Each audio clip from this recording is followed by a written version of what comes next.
이 시간 사도신경으로 우리의 신앙을 고백하심으로 수요일 새벽 예배를 하나님께 드리도록 하겠습니다. 전능하사 천지를 만드신 하나님 아버지를 내가 믿사오며 그 외아들 우리 주 예수 그리스도를 믿사오니 이는 성령으로 잉태하사 동정녀 마리아에게 나시고 본디오 빌라도에게 고난을 받으사 십자가에 못 박혀 죽으시고 장사한 지 사흘 만에 죽은 자 가운데서 다시 살아나시며 하늘에 오르사 전능하신 하나님 우편에 앉아 계시다가 저리로서 산 자와 죽은 자를 심판하러 오시리라. 성령을 믿사오며 거룩한 공예와 성도가 서로 교통하는 것과 죄를 사하여 주시는 것과 몸이 다시 사는 것과 영원히 사는 것을 믿사옵나이다. 아멘. 이 시간 찬송가 288장 예수를 나의 구주 삼고 함께 찬송하도록 하겠습니다. 찬송가 288장입니다.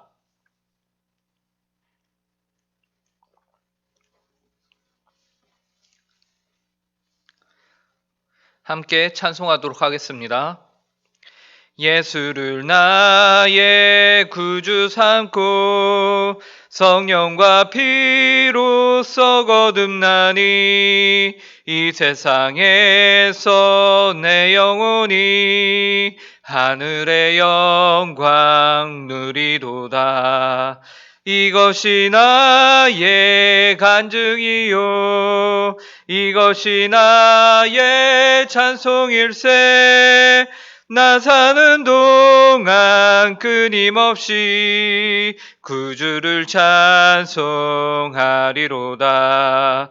온전히 주께 맡긴 내 영 사랑의 음성을 듣는 중에 천사들 왕래하는 것과 하늘의 영광 보리로다.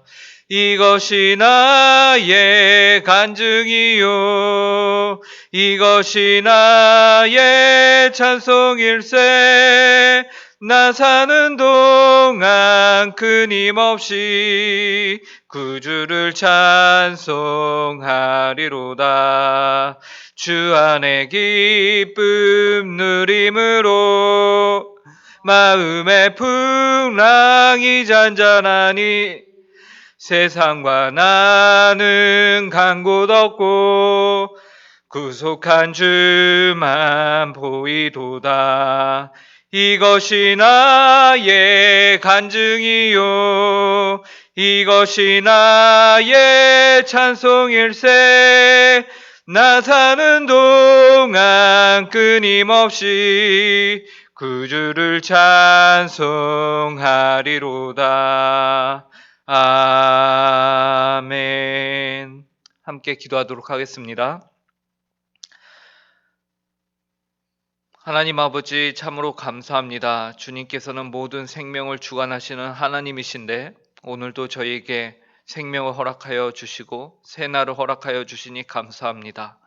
하나님 아버지 저희가 또 주님께서 주신 이 하루를 시작하면서 하나님 예배당에 나와 기도함으로 하루를 시작할 수 있도록 은혜를 허락하여 주시니 감사합니다. 하나님 아버지 저희의 오늘 하루의 시작도 하나님과 시작하며 또 오늘 하루 종일 저희가 하나님과 동행하기를 간절히 원합니다. 그 이유는 바로 저희의 생명이 하나님으로부터 오는 것이기 때문에 그렇습니다. 오늘 하루 하나님을 온전히 묵상하고 하나님과 늘 동행하는 하루가 되을 수 있도록 은혜를 허락하여 주시옵소서. 하나님 아버지 이 일을 위해서 또한 저희가 이 시간 말씀을 통하여서 하나님이 어떤 분이시며 하나님이 저희에게 원하시는 삶이 뜻이 무엇인지를 깨닫고자 합니다. 하나님 아버지 저희의 오늘 하루 삶 어떻게 살아야 할지 이 시간 말씀하여 주시고 하나님 아버지 성경 말씀을 통하여서 저희가 깨달음이 있게 하여 주시옵소서. 저희의 힘과 능력과 지혜로는 이 말씀을 저희가 온전히 이해할 수 없사오니 그래서 내주하시는 성령님께서 성령의 충만함으로 역사하여 주시옵소서. 하나님 아버지 예수 그리스도의 보혈의 피를 저희가 또한 이 시간 의지합니다. 저희 가운데 하나님 아버지의 말씀을 받기에 합당하지 못한 모습들이 있다면 하나님 아버지 저희를 긍휼히 여겨 주시고 하나님의 말씀을 온전히 받을 수 있는 그러한 하나님 아버지 저희들로서 날마다 예수 그리스도를 의지함으로 새로워지게 하여 주시옵소서. 감사하며 이 모든 말씀 예수님의 이름으로 기도합니다. 오늘 저희에게 주시는 하나님의 말씀은 구약성경 시편 103편 15절부터 22절까지의 말씀입니다. 시편 103편 15절부터 22절까지의 말씀입니다. 제가 가진 성경으로는 구약 877페이지입니다. 하나님의 말씀을 제가 읽도록 하겠습니다. 인생은 그 날이 풀과 같으며 그 영화가 들의 꽃과 같도다. 그것은 바람이 지나가면 없어지나니 그 있던 자리도 다시 알지 못하거니와 여호와의 인자하심은 자기를 경외하는 자에게 영원부터 영원까지 이르며 그의 의는 자손에게 이르리니 곧 그의 언약을 지키고 그의 법도를 기억하여 행하는 자에게로다. 여호와께서 그의 보좌를 하늘에 세우시고 그의 왕권으로 만유를 다스리시도다. 능력이 있어 여호와의 말씀을 행하며 그의 말씀의 소리를 듣는 여호와의 천사들이여 여호와를 송축하라. 그에게 순종 들며 그의 뜻을 행하는 모든 천군이여 여호와를 송축하라. 여호와의 지으심을 받고 그가 다스리시는 모든 곳에 있는 너희여 여호와를 송축하라. 내 영혼아 여호와를 송축하라. 오늘 우리가 읽은 본문은 인생이란 무엇인가? 라는 온 인류가 궁금해하는 질문에 대하여서 아주 멋진 시적 표현을 가지고서 정의를 내리고 있습니다. 그 표현에 따르면 인생이란 일정 기간, 시간 속에서 존재하다 사라지는 것으로 정의를 해볼 수 있겠는데요. 15절과 16절을 보시기 바랍니다. 인생은 그날이 풀과 같으며 그 영화가 들의 꽃과 같도다. 그것은 바람이 지나가면 없어지나니 그 있던 자리도 다시 알지 못하거니와. 시편 기자인 다윗은요, 인생은 풀과 같으며 그 영화가 들의 꽃과 같도다 라고 말합니다. 그리하여 풀이 그 꽃이라는 아름다움을 이제 뽐내며 향기를 만발하여도 결국에는 시간이 지나고 나면은 꽃잎들은 떨어지고 잎사귀는 시들기 마련인 것이죠. 또한 16절에서는 인생을 바람에 비유를 합니다. 바람은 지나가면 없어지고 그 있던 자리도 우리가 전혀 찾아볼 수 없는 것이 바람이죠. 인생도 시간이 지나감에 따라 사라지고 아무것도 남지 않는다는 것을 의미합니다. 그래야 인생은 유한하며 허무하다는 것을 의미하죠. 어떻게 보면 오늘 우리가 읽은 본문 바로 앞에 14절에 인생은 단지 먼지뿐이다 라는 표현과 같이 우리가 의미를 찾아볼 수 없는 것이 허무한 인생이며 그것이 허무하다라고 말할 수 있겠습니다. 오늘 시편을 기록한 다윗의 아들이면서 또한 지혜의 왕으로 불리는 솔로몬도요. 전도서 1장 2절에서 인생에 대하여 기록하면서 헛되고 헛되며 헛되고 헛되니 모든 것이 헛되도다 라고 말하고 있는 것을 우리 모두는 너무나도 잘 알고 있죠. 이처럼 인생은 유한하며 허무한 것처럼 보입니다. 그런데 그 다음 17절에서요. 이처럼 시간 속에서 사라지고 흔적조차 남지 않는 것이 바로 인생이라고 하면서 그 인생 가운데도 사라지지 않고 영원한 의미를 가지고 있는 것이 있다라고 우리에게 말해줍니다. 그것은 바로 여호와 하나님의 인자하심입니다. 본문 17절을 제가 읽겠습니다. 여호와의 인자하심은 자기를 경외하는 자에게 영원부터 영원까지 이르며 그의 의는 자손의 자손에게 이르리니. 시편 기자인 다윗은 인생은 유한하다. 어떻게 보면 꽃과 같다. 풀이 시드는 것과 같다. 라고 무의미한 것을 의미하지만 그러한 인생 안에도 영원한 것 그리고 의미 있는 것이 있다고 해요. 그것이 무엇입니까? 그것이 바로 여호와의 인자하심입니다. 그리고 그 인자하심은 여호와를 경외하는 자에게는 영원부터 영원에 이르기까지 또 그를 경외하는 자손들에게 이르기까지 자손과 그의 자손의 자손에게 이르기까지 임한다라고 말하죠. 그러니 이 얼마나 풍성한 은혜입니까? 자손 대대로 하나님의 인자하심이 영원에서 영원에 이른다고 하니 말입니다. 여러분은 영원부터 영원까지 이른다는 이 말이 이해가 가십니까? 바로 여러분의 세대를 넘어서 여러분의 자녀들과 그 손주들 그리고 그 이후에 있을 여러분들이 보지 못하는 그 자손들에게까지 여호와의 인자심이 끊이지 않고 계속해서 이어진다라는 것이니 너무도 큰 은혜가 아닐 수 없는 것이죠. 그런데 여기에서 그 한량없는 무궁하신 하나님의 인자하심이 아무에게나 주어지는 것이 아니고요. 오직 여호와 하나님을 경외하는 자로 한정되어 있다라는 사실을 우리는 또한 잊지 말아야 할 것입니다. 17절을 다시 보시기 바랍니다. 여호와의 인자하심은 자기를 경외하는 자에게 영원부터 영원까지 이르며 그의 의는 자손의 자손에게 이르리니. 다윗은 말하기를 여호와의 인자하심이 자기를 하나님을 경외하는 자에게 이른다고 말하고 있습니다. 그렇다면 하나님을 경외하는 자는 어떤 사람일까요? 그 다음 18절에서 여호와를 경외하는 사람의 특징이 나옵니다. 곧 그의 언약을 지키고 그의 법도를 기억하여 행하는 자에게로다. 여호와를 경외하는 자는 곧 그의 언약을 지키고 그의 법도를 지키는 자입니다. 하나님과의 언약을 지키고 그의 법도를 기억하여 행하는 자를 우리는 하나님의 언약 백성이라고 부르죠. 언약을 아는 것에 그치는 것이 아니고요. 하나님을 경외함으로 하나님을 두려워하면서 동시에 하나님을 사랑하여서 하나님과의 약속과 하나님과의 말씀을 지키기 위해서 힘쓰는 자들인 것이죠. 말로만 하나님을 믿는다고 말하는 것이 아니라 그의 법도를 기억하여서 생각하여서 그대로 행하는 자가 바로 하나님을 경외하는 자입니다.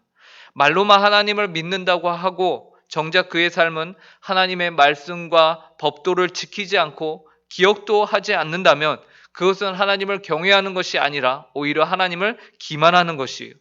그러므로 하나님을 경외하는 자는 반드시 그의 법도를 기억하며 행함까지 이른다는 사실을 우리는 기억해야 합니다. 그러므로 하나님을 경외하는 자는 늘 매순간 하나님이 과연 무엇을 좋아하실까? 하나님이 좋아하는 것은 무엇일까를 고민하는 사람이에요. 그 어떤 결정과 행동들을 하기 이전에 하나님의 관점에서 마음속으로 생각하고 결정하고 행동하는 것입니다. 그렇기 때문에 하나님을 경외하는 언약의 사람들은 늘 하나님을 생각하는 사람들입니다. 그리고 이처럼 늘 생각하기 때문에 하나님의 법도를 행할 수 있는 것이에요. 만약 하나님을 생각하지 않고 그의 법도를 기억하지 않는다면 그는 결코 하나님의 언약 백성으로 살아갈 수 없을 것이에요. 프랑스의 작가인 폴 브루제라는 사람은요, 생각하는 대로 살지 않으면 사는 대로 생각한다 라고 했습니다. 폴 브루제의 말과 같이 우리가 하나님과 그분의 말씀에 대해서 생각하지 않는다면요, 우리는 필연적으로 우리의 죄악된 본성이 원하는 대로 살고 곧 그것대로 생각하는 존재가 될 것입니다. 그러므로 우리는 하나님의 법도인 말씀을 늘 우리 마음에 새기며 우리 머리에 기억하며 살아야 할 것입니다. 그런데 우리는 왜 하나님을 이처럼 생각해야 합니까? 왜 하나님을 그분의 말씀을 우리가 듣고 순종해야 합니까? 그 이유를 본문 19절에서 말하고 있습니다. 여호와께서 그의 보좌를 하늘에 세우시고 그의 왕권으로 만유를 다스리시도다. 우리가 여호와의 말씀을 듣고 순종해야 하는 이유는 그분이 왕이시기 때문입니다. 하나님께서는 하늘에 그분의 보좌를 세우셨습니다. 성경에서 하늘은 실제 우리가 눈에 보이는 저 푸른 하늘, 구름이 껴있는 하늘을 의미하기도 하지만 또한 초월적인 하나님의 그 능력과 하나님의 위치와 권세와 권능을 가리키기도 합니다. 오늘 본문에서는 이 후자의 의미를 두고 있는데요. 그러므로 하나님의 보좌를 하늘에 세우셨다라는 것은 하나님께서 초월적인 왕으로서 만유를 다스리신다라는 것을 의미하죠. 그래야 그의 왕권으로 만유를 다스리시는도다라고 성경이 말하고 있는 것입니다. 만유를 다스리시는 초월적인 하나님이 바로 우리와 모든 우주 만물의 왕이시기 때문에 그분의 피조물인 우리가 우리 왕이신 하나님을 경외하며 그분의 말씀을 들으며 그분과의 언약을 기억하고 그것에 순종해야 한다라는 것은 너무도 자연스러운 것입니다. 그리하여 시편 저자인 다윗은 만유를 다스리시는 하나님의 왕권 앞에 모든 피조물들이 순복하며 그분을 경배해야 한다라고 말하고 있는 것이에요. 그래서 20절부터 22절을 보시기 바랍니다. 능력이 있어 여호와의 말씀을 행하며 그의 말씀의 소리를 듣는 여호와의 천사들이여 여호와를 송축하라. 그에게 수종들며 그의 뜻을 행하는 모든 천군이여 여호와를 송축하라. 여호와의 지으심을 받고 그가 다스리시는 모든 곳에 있는 너희여 여호와를 송축하라. 내 영혼아 여호와를 송축하라. 다윗은 여호와를 송축하라라고 말합니다. 그런데 이 말을 하는 대상에는 천사들도 그분께 지음을 받은 모든 만물도 또 그리고 시편 저자 본인의 영혼 또한 포함이 되어 있는데요. 먼저는 여호와의 보좌가 세워진 천상들의 존재들에 대해서 그들을 지목하여서 그들에게 여호와를 송축하라라고 말하죠. 그들은 여호와 하나님을 수종들며 그의 뜻을 행하는 자들이었어요.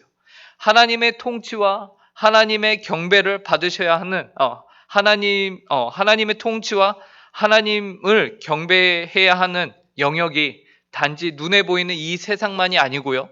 눈에 보이지 않는 저 영적인 세상까지도 하나님을 송축해야 한다라는 것을 우리에게 말해주는 것이에요.